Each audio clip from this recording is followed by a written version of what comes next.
ॐ श्री गणेशाय नमः। ॐ श्री हनुमते नमः।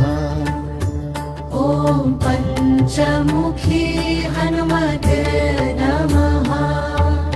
पञ्चवक्त्रं महाभीमं त्रिनेत्रं च महाबलं सिंहिकागर्भसम्भूतं हनुमन्तं नमाम्यहम्।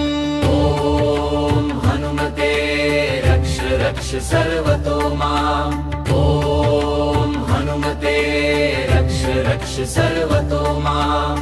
पूर्वे हनुमान् कपिमुखधारी रक्षतु माम्। दक्षिणे नारसिंहवपुर्मान् सदा पातु।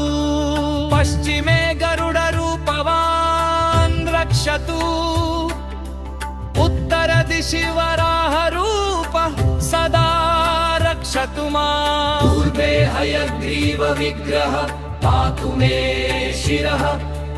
अधस्तात् ब्रह्मास्त्ररूप पातु पादयुग्मं सदा मम। अष्टदिशि रक्षतु पञ्चवक्त्रः स्वप्ने जाग्रति गच्छतः पश्यतः शयानम्।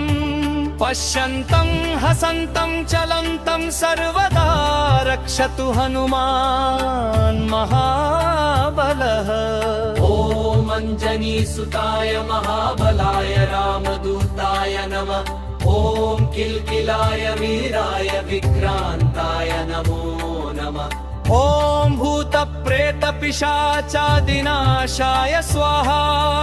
ॐ असिधाराकृशानुवत्कवचं मे हनुमान् स्थापयतु। रामभक्ताय रामदूताय हनुमते नमः। सर्वशत्रुनिवारणाय कवचं पठेत्। रक्षां कुरु महाबाहो त्राहि त्राहि नमोऽस्तुते। ॐ हनुमते नमः। ॐ हनुमते नमः। ॐ अञ्जनीगर्भसम्भूतमारुतात्मजमुत्तमम् श्रीरामप्रियं भक्तं वन्दे लङ्काभयङ्करम्। पञ्चमुखं धरं देवं हनुमन्तं नमाम्यहम्। पूर्वं तु वानरं वक्त्रं कोटिसूर्यसम्प्रभम्।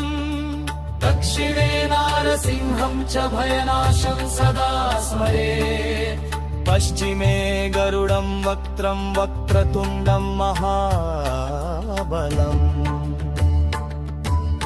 उत्तरं तु वराहं च कामरूपं महाबलम्।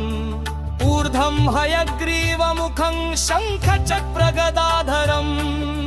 एवं पञ्चमुखं रूपं हनुमन्तं महाबलं यो स्मरेत्रातरुत्थाय सर्वशत्रुभयं हरत्।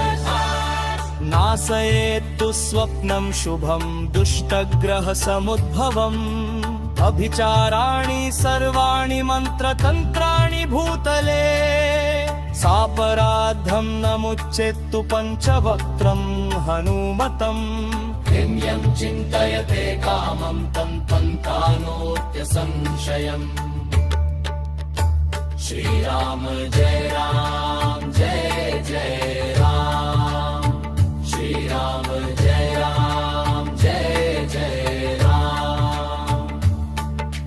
ॐ हनुमते रुद्रावताराय नमः।